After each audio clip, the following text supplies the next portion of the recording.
Assalamualaikum warahmatullahi wabarakatuh. Di mata kuliah Fisika Astronomi kali ini, kita akan membahas 3 poin. Poin yang pertama yaitu pengantar astronomi, poin yang kedua yaitu sejarah perkembangan astronomi, dan poin yang ketiga yaitu satuan astronomi. Poin yang pertama yaitu pengantar astronomi.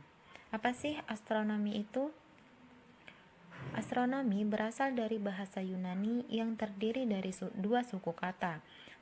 Astro artinya bintang dan nomos artinya budaya. Astronomi merupakan suatu budaya karena nenek moyang kita zaman dahulu menjadikan langit sebagai pedoman dalam berkegiatan. Contohnya, bercocok tanam, berlayar, dan penentuan musim. Sebagai ilmu alam dasar, astronomi mempelajari fenomena tingkat partikel elementer hingga tingkat terbesar yaitu alam semesta dengan segala isi dan fenomenanya. Selain itu, astronomi juga menyimpan nuansa seni, keindahan, dan harmoni dengan menelusuri jejak peristiwa bermiliaran tahun silam ke masa kini maupun ke masa depan menggunakan bahasa universal yaitu matematika, dengan menjadikan panduan yang begitu indah antara ragam ilmu ekstrak dan sosial budaya. Selanjutnya yaitu ruang lingkup fisika astronomi. Astronomi sebagai ilmu tertua mempelajari langit serta apa yang ada di dalamnya. Alasan dibalik terciptanya alam semesta yang meliputi sistem bumi dan matahari, sistem keplanetan dan satelit, serta gugusan galaksi, dan yang paling penting adalah sistem tata surya. Penerapan astronomi, pergantian siang dan malam, gerhana bulan dan matahari, serta pasang surut air laut yang dipengaruhi oleh gravitasi bulan dan matahari, penempatan satelit-satelit astronomi, hingga peluncuran wahana ruang angkasa. Selanjutnya yaitu objek di luar angkasa. Yang pertama yaitu galaksi. Galaksi bisa berbentuk elips, spiral, atau tidak jelas sama sekali. Galaksi spiral berisi miliaran bintang dengan bentangan ribuan tahun cahaya dan bertemu satu sama lain di pusat galaksi. Sekitar 70% galaksi berbentuk spiral dan Bima Sakti salah satunya. Yang kedua yaitu supernova. Sebuah semburan materi dan energi yang lebih terang dibandingkan seluruh galaksi di langit malam, serta menghasilkan lebih banyak cahaya dan panas dibandingkan dengan matahari. Yang ketiga adalah bintang neutron. Bintang neutron jauh lebih berat daripada matahari, tetapi bentuknya sangat kecil, mirip bola yang hampir 180 kali lebih kecil daripada bulan. Bintang neutron adalah sisa-sisa dari bintang biasa tetapi sangat besar yang meledak menjadi supernova. Saking kuatnya fenomena starburst ini, bintang neutron akhirnya berputar dengan kecepatan tinggi hingga beberapa kali per detik. Yang keempat adalah objek Hawk. Hanya ada sekitar 0,1% dari semua galaksi yang bentuknya seperti cincin, dan objek Hawk adalah yang paling aneh. Objek Hawk ini menyerupai lingkaran bintang-bintang biru yang tersebar tipis dengan sekelompok bintang merah padat di tengahnya, dan arena yang luas serta hampir kosong di antaranya. Yang kelima adalah nebula kupu-kupu. Telah membentangkan sayap kosmisnya lebih dari 3 tahun cahaya. Struktur nebula ini adalah salah satu yang terkompleks yang telah ditemukan manusia. Di tengah di antara sayapnya ada awan gas tebal dan gelap yang menutupi bintang super tua dan bintang super panas. Keenam adalah bintang merah raksasa. Ukuran bintang merah Jupiter sekitar 525 dengan ukuran bumi dan anginnya bergerak 2 kali lebih cepat dari badai yang pernah kita lihat di bumi. Selanjutnya yaitu mata kucing. Bintang di pusat nebula mata kucing menyemburkan gas dan debu dalam serangkaian ledakan. Setiap gelombangnya setara dengan planet di tata surya dijadikan satu. Ledakan-ledakan ini menciptakan gelembung materi di sekitar bintang yang tumpang tindih satu sama lain dan membentuk nebula mengerikan yang terbentuk hampir mirip mata. Yang selanjutnya yaitu segi enam Saturnus. Pusaran segi enam raksasa 2 kali ukuran bumi ini terletak di kutub utara Saturnus. Seiring waktu, ia berubah warna dari biru muda menjadi emas. Para ilmuwan berpikir itu disebabkan oleh perbedaan kecepatan angin, tetapi itu tidak ada yang tahu pasti. Korona matahari. Sulur-sulur cahaya mirip rambut menyebar dari matahari ke segala arah, dikenal sebagai korona. Atmosfer atas matahari, sulur-sulur ini paling terlihat saat gerhana matahari penuh, ketika bulan menghalangi matahari dan tidak terlihat terlalu terang. Meski jauh di atas permukaan matahari, korona sebenarnya jauh lebih panas dari permukaan matahari.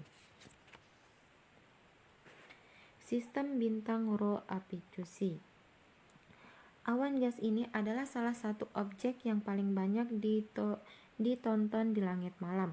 Karena itu, formasi bintang paling dekat dengan bumi di antara pemandangan tersebut berkabut biru, merah, dan pink serta yang indah.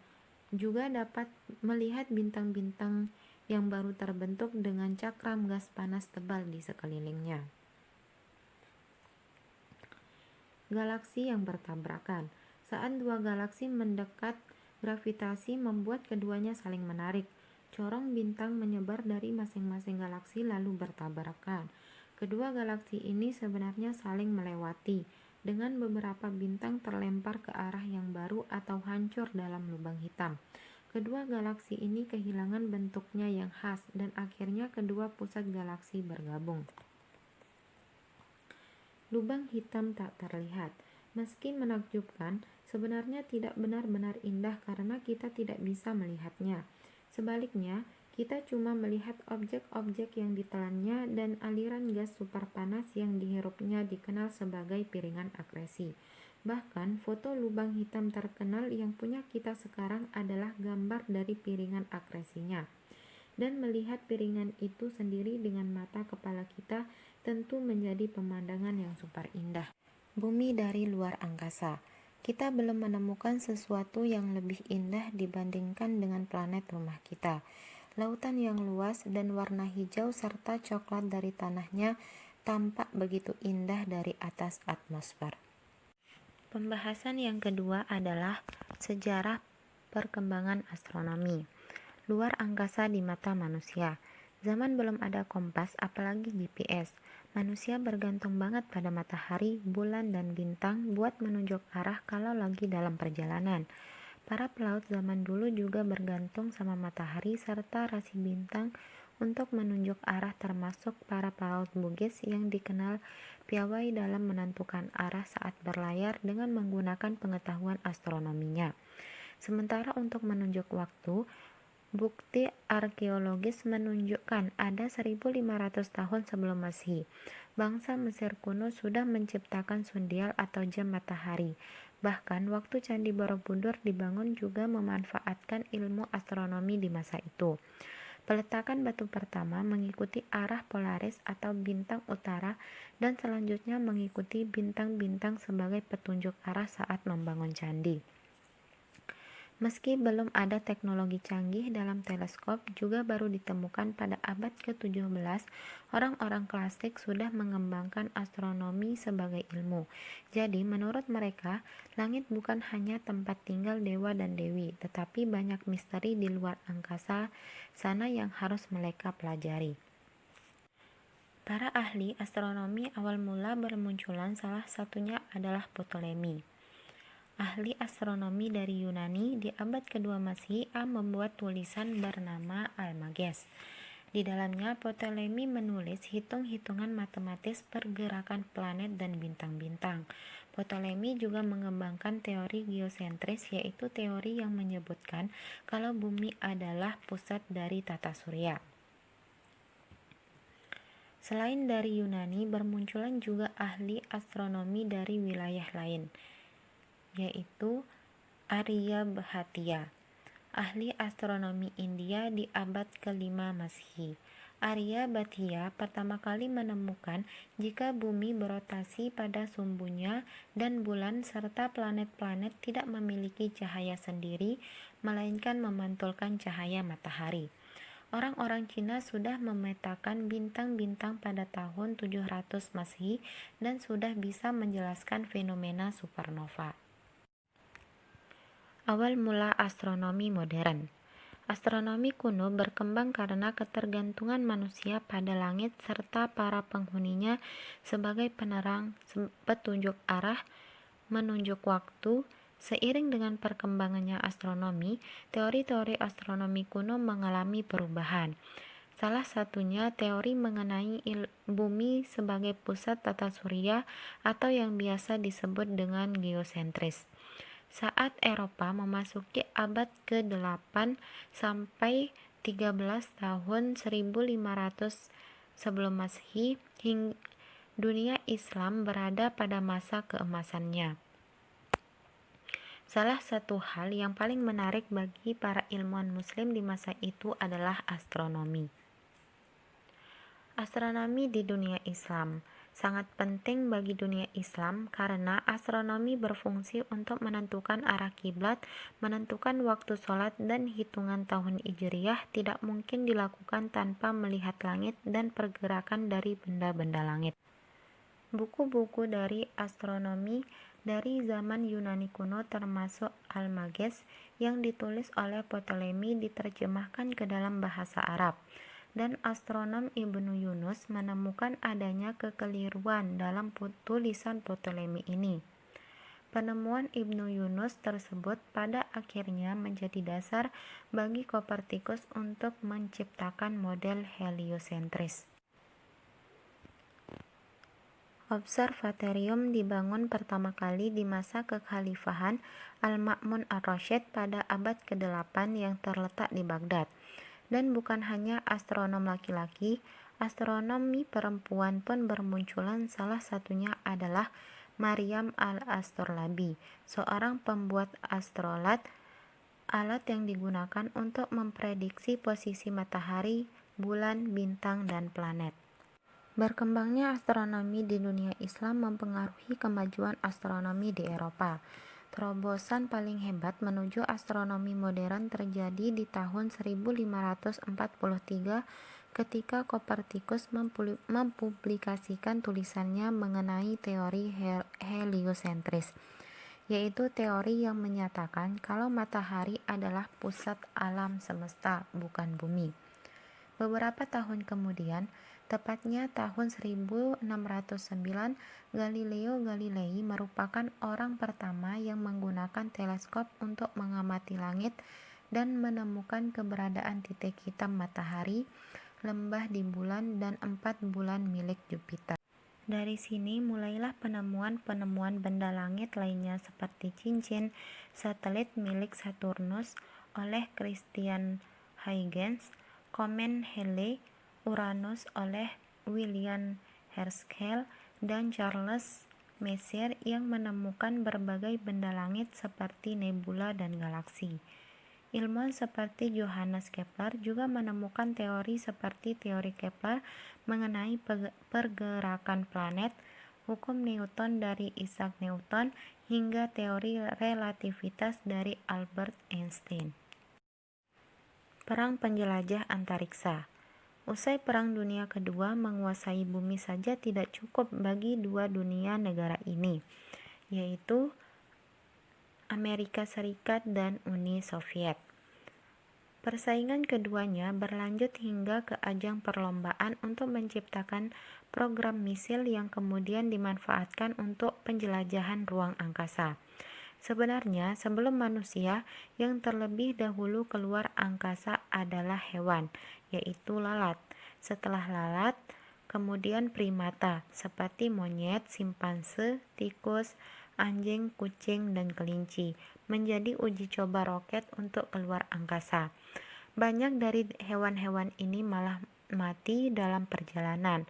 Pada 12 April 1961, Uni Soviet menjadi negara yang berhasil mengirimkan manusia pertama, yaitu Yuri Gagarin, keluar angkasa dan mengelilingi bumi menggunakan roket Vostok 1. pada 15 Mei 1961, Amerika Serikat juga mengirim manusia, yaitu Alan Stepcaro, ke luar angkasa. Persaingan keduanya terus berlanjut hingga akhirnya Amerika Serikat berhasil Neil Armstrong dan Buzz Aldrin pada tahun 1969 ke bulan. Pada tahun 1972, Amerika Serikat dan Uni Soviet akhirnya menyudahi persaingan program antariksa dan mulai sebuah kerjasama yang diawali dengan proyek percobaan Apollo-Soyuz. Kerjasama ini terus berlanjut hingga pada akhirnya muncul kesepakatan untuk membangun sebuah stasiun luar angkasa, yaitu International Space Station atau ISS, bersama 13 negara lainnya di tahun 1998.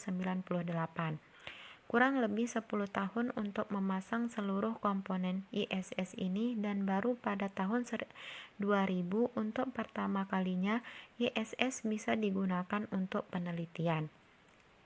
Setiap tahunnya ada 3 antariksawan dari berbagai negara yang datang bergantian ke ISS untuk melakukan penelitian. Beberapa bidang yang dilakukan di ISS ini antara lain adalah penelitian seputar biologi, kesehatan, fisika, dan pengembangan teknologi baru, termasuk penelitian ruang angkasa berikutnya, misalnya penelitian ke Mars. Pembahasan terakhir yaitu satuan astronomi. Satuan astronomi atau dalam bahasa Inggris Astronomical Unit adalah satuan yang menggunakan jarak rata-rata dari matahari ke bumi. Dipakai nilai rata-rata karena bumi mengorbit matahari dalam lintasan elips, maka ada kalanya bumi berjarak lebih dekat ke matahari. Seperti gambar berikut ini. Januari perihelion atau bumi berjarak lebih dekat dengan matahari, sedangkan Juli aphelion atau bumi berjarak lebih jauh dari matahari.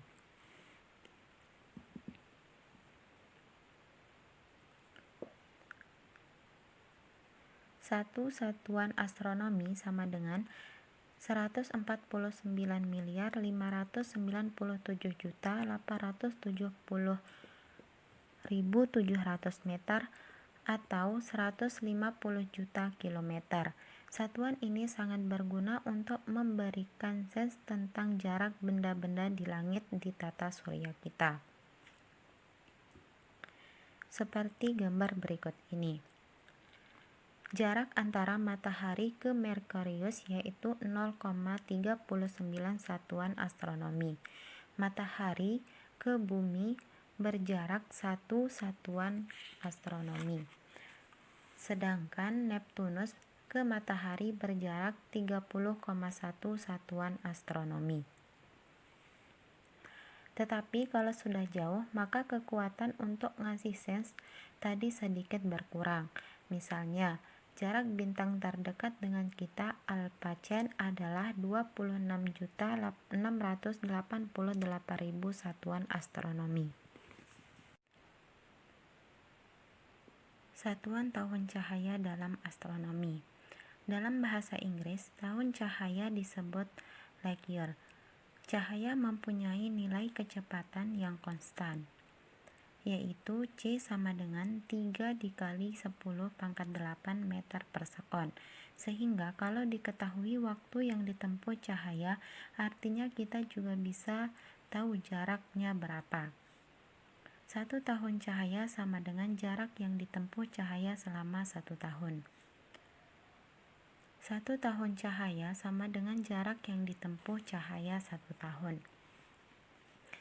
Seperti 1 detik cahaya sama dengan 300 juta meter.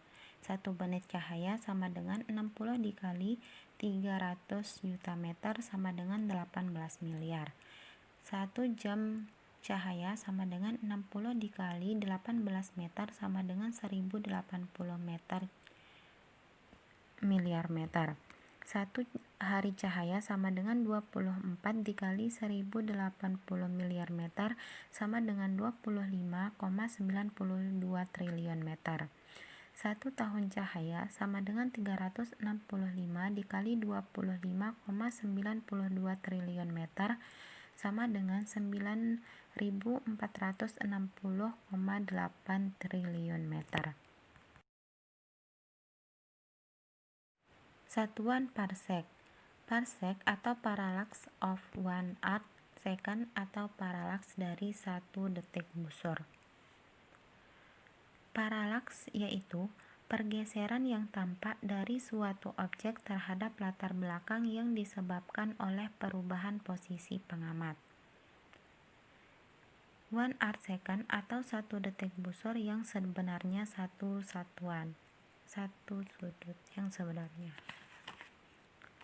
1 parsec yaitu jarak yang dibentuk ketika sudut paralaksnya 1 detik busur saat dilihat dari jarak 1 satuan astronomi. Kenapa parsec?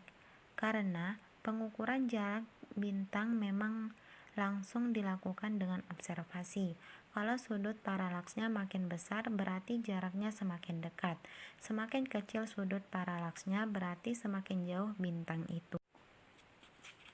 Yang terakhir adalah radian.